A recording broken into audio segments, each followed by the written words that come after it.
प्रिय छात्रों, हिंदी के इस शिक्षण सत्र में आपका हार्दिक स्वागत है।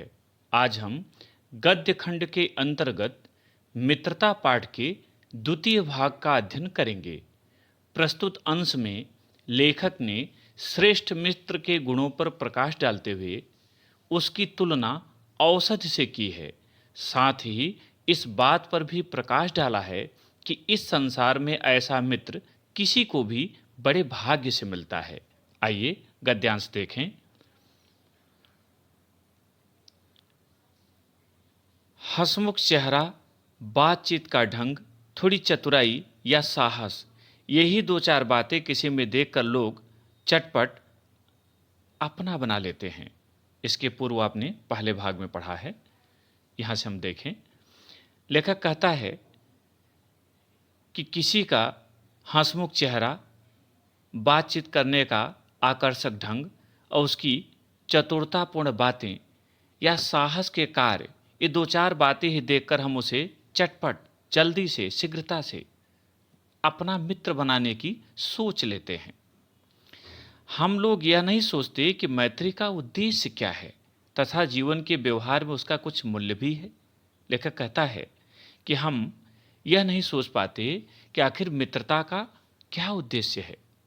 क्या उस व्यक्ति की संगत में रहकर हम अपने जीवन के लक्ष्यों को प्राप्त कर सकेंगे अथवा हमें जीवन के लक्ष्यों को प्राप्त करने में वह मदद कर सकेगा, उसका हमारे जीवन में मूल्य है, ऐसा कुछ भी हम विचार नहीं करते।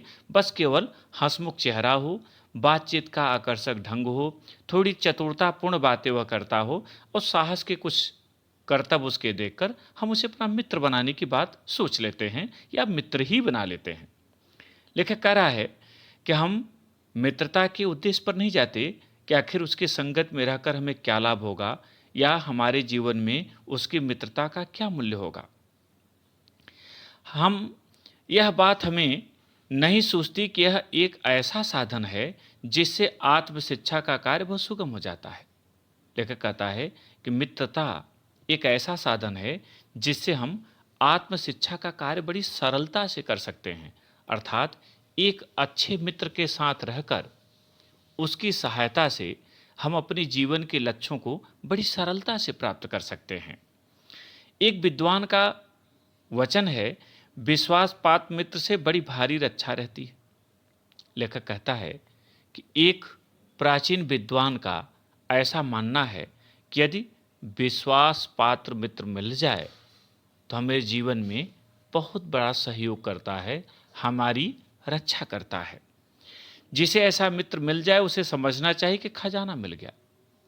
लेखक कहता है कि जिस भी व्यक्ति को ऐसा मित्र प्राप्त हो जाए जो सुयोग्य हो, उचित हो, सच्चा हो, तो समझ लेना चाहिए कि उसे संसार का कोई बहुत बड़ा खजाना मिल गया है। अर्थात उसे कोई बहुमूल्य निधि मिल गई है जिससे वह अपने जीवन को उन्नत कर सकता है। आगे देखें, विश्वासपात्र मित्र जीवन की एक औषधि है। लेखक विश्वासपात्र मित्र की तुलना औषध से करते हुए कहता है कि जैसे एक औषधि व्यक्ति के असाध्य से असाध्य रोग को भी दूर कर देती है, उसी प्रकार एक विश्वास पात्र मित्र यदि हमें मिल जाए तो वह हमारे जीवन के सभी बुरे संस्कार व दुर्गुण रूपी रोगों से मुक्ति दिला देता है।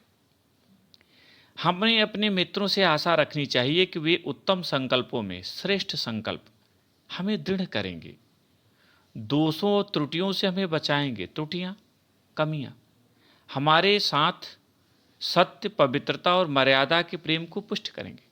लेखक कहता है कि हमें अपने मित्रों से यह आशा रखनी चाहिए, उम्मीद करनी चाहिए कि वे हमारे श्रेष्ठ संकल्पों में, उचित कार्यों में हमारे मन मस्तिष्क को मजबूत करेंगे, हमारे भीतर जो कमियां हैं, जो दोष हैं, उसे दूर करने में हमारी मदद करेंगे और ऐसा प्रयत्न करेंगे कि हम सत्य, पवित्रता और मर्यादा के मार्ग पर चलें।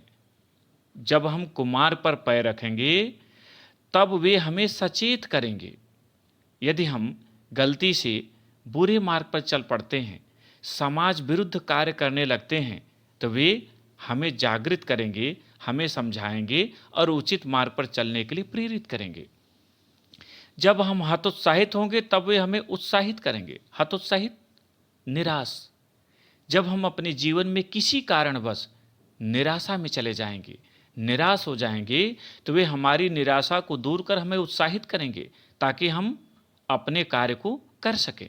सारांश यह है कि वे हमें उत्तमतापूर्वक जीवन निर्वाह करने में हर तरह से सहायता देंगे। सारांश रूप में यह कहा जा सकता है कि वे हमें श्रेष्ठ जीवन जीने में हर तरह से मदद करेंगे। सच्ची मित्रता में उत्तम से उत्तम वैद्य की सी निपुणता, वैद्य चिकित्सक। श्रेष्ठ मित्रता में वैद्य की सी निपुणता, कुशलता होती है, परख होती है। अच्छी से अच्छी माता का सा धैर्य और कोमलता होती है। एक माँ अपने पुत्र के अवगुणों पर ध्यान न देकर उसके समस्त कमियों को दूर करने का कोमलतापूर्वक प्रयत्न करती है, उसे समझा बुझाकर सही मार्ग पर चलने के लिए प्रेरित करती है, उसे मुसीबतों से बचाती है। हमारा मित्र भी ऐसा ही होना चाहिए, उसमें माता का सा धैर्य और माता की सी कोमलता होनी चाहिए। ऐसी ही मित्रता करने का प्रयत्न पुरुष से करना चाहिए। लेखक कहता है कि ऐसी ही मित्रता, प्रत्येक पुरुष को ऐसी ही मित्रता करने का प्रयत्न करना चाहिए। उसे पहले सुपात्र को खोजना चाहिए और उससे मित्रता करना चाहिए। यदि वह ऐसा करने में सफल होता है तो उसका पूरा जीवन सफल हो जाता है। इस गद्यांश पर आधारित प्रश्न देखें। पहला, प्रस्तुत गद्यांश के पाठ और लेखक का नाम लिखिए। उत्तर, प्रस्तुत गद्यांश के पाठ का नाम मित्रता और लेखक का नाम आचार्य रामचंद्र शुक्ल है। दूसरा प्रश्न, रेखांकित अंश की व्याख्या कीजिए और रेखांकित अंश है विश्वासपात मित्र से जीवन की एक औषधि है। उत्तर, लेखक कहता है कि विश्वासपात मित्र जीवन की एक औषधि है। वह सच्चे मित्र की तुलना औषध से करते हुए कहता है कि एक अच्छी औषधि असाध्य से असाध्य रोग को भी दूर कर देती है। ठीक उसी प्रकार एक विश्वास पात्र मित्र जीवन में आकर हमारे बुरे संस्कारों एवं दुर्गुण रूपी रोगों से हमें छुटकारा दिलाता है। तीसरा प्रश्न, सच्ची मित्रता कैसी होती है? उत्तर, सच्ची मित्रता में उत्तम से उत्तम वैद्य की सी निपुणता और परख होती है। अच्छी से अच्छी माता का सा धैर्य और कोमलता होती है। ये उत्तर आपके गद्यांश पर ही है। इसी तरह के बहुत से प्रश्न इस पे बनाए जा सकते हैं। जैसे, लेखक ने मित्रता का क्या उद्देश्य बताया है? उत्तर, लेखक ने मित्रता का उद्देश्य बताया है कि व्यक्ति के जीवन में आकर उसकी कठिनाइयों में वह साथ दे तथा उसे उच्च लक्ष्यों को प्राप्त करने में मदद करे। या विश्वासपात मित्र की तुलना किससे की गई है? उत्तर, विश्वास पात्र मित्र की तुलना खजाने और औसत से की गई है। एक सच्चे मित्र के गुणों का उल्लेख कीजिए। तो सच्चा मित्र वह है जो हमें प्रेम, त्याग, पवित्रता के मार्ग पर चलने के लिए प्रेरित करे। जब हम निराश हों तो हमें उत्साहित करे, हमारा पथ प्रदर्शन करे, वही सच्चा मित्र है। सच्चे मित्र को माता के समान किस प्रकार बताया गया है? तो सच्चे मित्र को माता के समान इस प्रकार बताया गया है कि जैसे माता स्नेहपूर्वक हमें बुरे मार्ग पर चलने से रोकती है, सन्मार्ग की ओर बढ़ने के लिए प्रेरित करती है, उसी प्रकार एक सच्चा मित्र भी हमें बुरे मार्गों से हटाकर सच्चे मार्ग पर, सन्मार्ग पर चलने के लिए प्रेरित करता है। सच्चा मित्र हमारे जीवन में किस प्रकार सहायक है? तो सच्चा मित्र हमारे जीवन में इस प्रकार सहायक है कि वह हमें बुरे कार्यों को करने से रोकेगा, मर्यादापूर्ण जीवन जीने के लिए प्रेरित करेगा और हर परिस्थिति में हमारी मदद करेगा। इस तरह से बहुत से प्रश्न आपकी उत्तर पुस्तिका में दिए होंगे, उन्हें इस व्याख्या के आधार पर हल करें।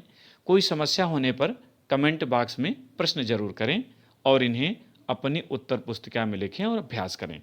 बहुत बहुत धन्यवाद।